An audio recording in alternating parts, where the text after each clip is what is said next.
Ah, Magandang hapon mga kasama. Ating ulihin yung yung kapaligiran ng ating kaibigan si Kuya Edgar. Andun siya at nagpapakain ng alagang baboy. Ulihin natin yung kanyang ay magandang kapaligiran dito. Kaya nakikita natin yung mga ito na puno ng kanyang ay apple minggo.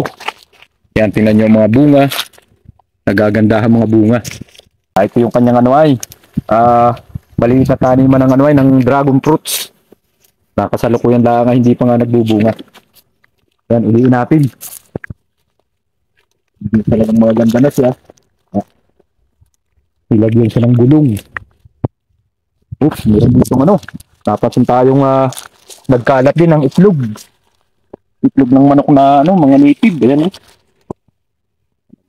ganda rito sa lugar na ito. Talagang andun yung kanyang mga alagang mga baka. Mga nagdalang mga native na manok. Ayan. Tatak pa tayo. Marami yung tanim na dragon fruit. Dragon fruit. Ay, may puno siya ng yung tawag dito sa amin ay tawag dito sa amin sa Quezon ay kalamyas. Kalamyas yung pang-akin. Yan. Ili tayo sa taas. May puno rin dito ng sampalok. Ang tawag sa part ng mga ng Ilocano, sa mga Ilocano. Sa La Union ay sa Lumagi. Yan yung sampalok. Kasalukuyan siyang may bunga. Kaya lang ay medyo parang lipas na pare. Naglalaglaga na. Sayang, hindi tayo agad nakapunta rito at nakapunuha. Ay nga pala si Kuya Edgar, yung aming kaibigan. Ayun, nagpapakain siya ng baboy. Ito yung puno ng balimbing. Meron din siyang tanim na balimbing. Kaya kasalukuyan na namumulak-ulak. Ito yung ban. Kaya lang ay hindi pa nga sa ngayon nagbubunga. At may puno din dito ng yung banaba. Ito mga kasama ay napakagandang babisang gamot sa ito. Sa UTI ay pare. Oo, nilalaga lang yung dahon niya.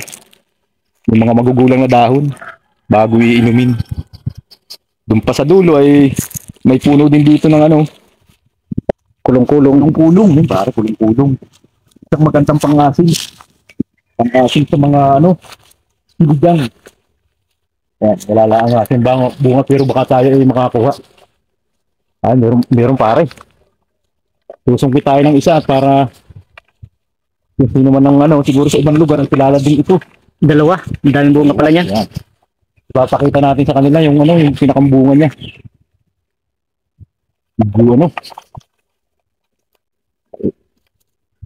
Ito mga kasama yung bunga nung tinatawag dito ay.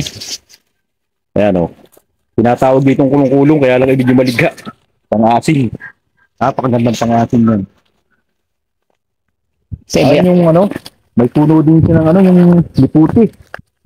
May tanim din siya ng liputi kaya lang ay talagang sa ngayon ay wala pang nag-seasonal lang pagbunga. Dito tayo sa sa lugar ng ating kaibigan si Edgar.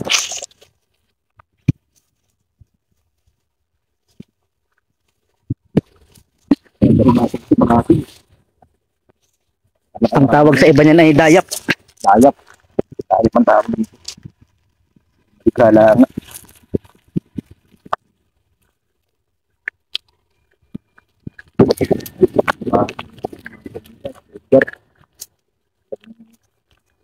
Sabi nga isang kailangan buhay din sa probinsya.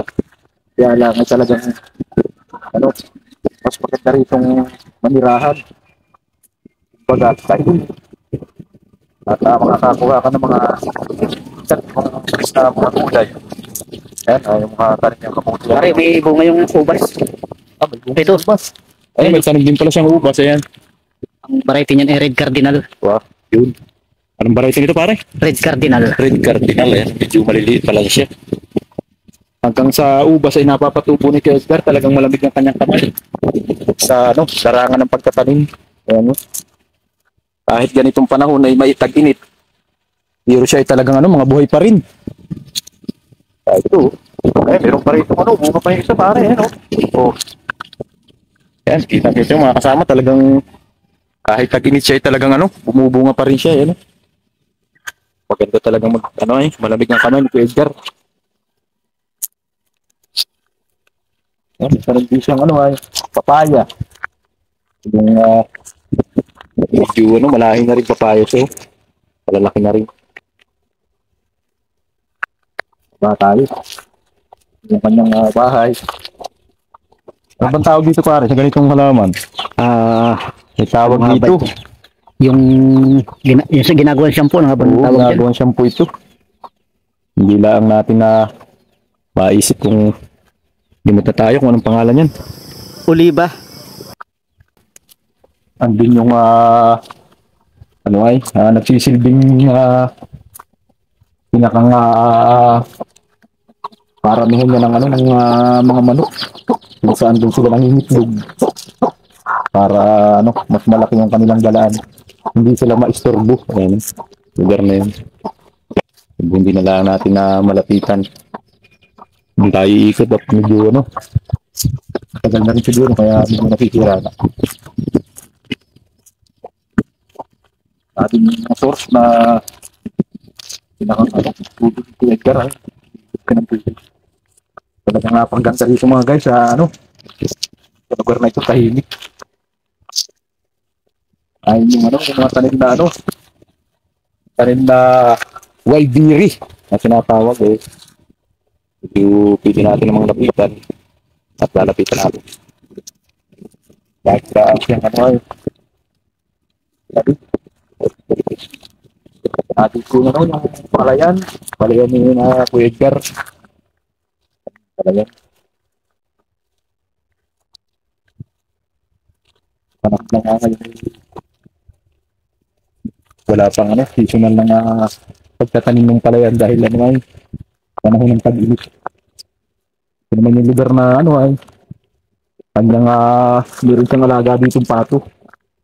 Nung nakaraan ay marami nga siyang naalaga kaya lang iba na i-discuss na. Ayun, may sisiw na. Ay, pagbili yun, may sisiw na Ito pa nga pala mga kasama, ito yung ano ay puno. At tinatawag na ano lang dito sa amin.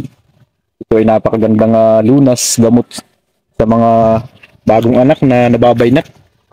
Yan, kukuhain mo lang itong balat at ilalaga at ipapainom. Napakagandang gamot dito, herbal. Ayan. Ito pa ito, tumutubo siya. Kahit siya'y pag ano mo sa lupa, ay sadya siyang tumutubo. Yung lugar naman ito, kung saan ay recent spot. Di mo nga kami samusaring maraming mga isda. Ayan tinatawag dito sa ano sa kanila ay balibag. Bababa tayo at ating sisilipin. At mamaya ay tayo ay magkakabili ng ano ay panghuli ng isda. Ayan, ay so. Tabi-tabi po ayun. Andun yung kay Kuya Edgar na ano ay Fish Kids. Tara at ating silipin kung may laman pa. Ito yung nagsisilbing kanyang ano ay balsa.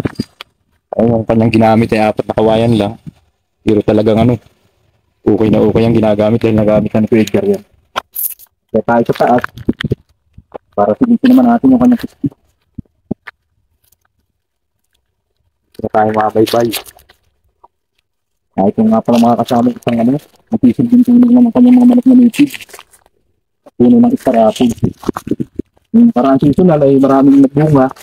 Kaya lang hindi na namin na ipakita sa inyo dahil ano, hindi kami nakapunta rito. Ito nga pala yung nagsisilbing ano, nagkukupras. Ay ginagawang salangan ng ano, bao. Na kung saan ay naging uling o charcoal na ano, ng bao ng niyog.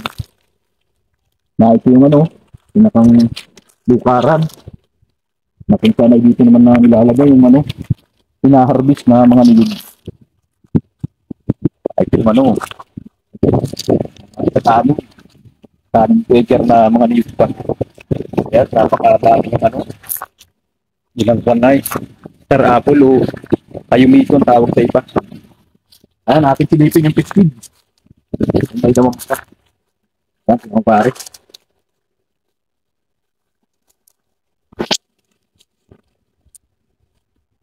Ayun.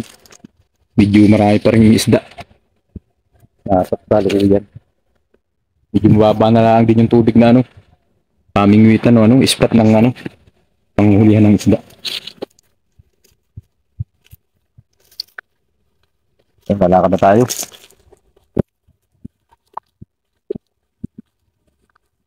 Meron din siyang ano, dito yung panig na ano, kakao.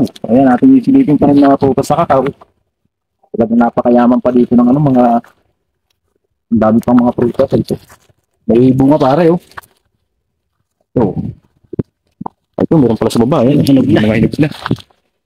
Magaganda ang mga prutas. Puno din siya ng langka. Ayan, pare. Dito ng magulay, yung isang yun. Meron siya dito ano, tanim na tinatawag na kambal na niyog, eh, no? Talagang napakabihira din ng ganyang kambal na niyog.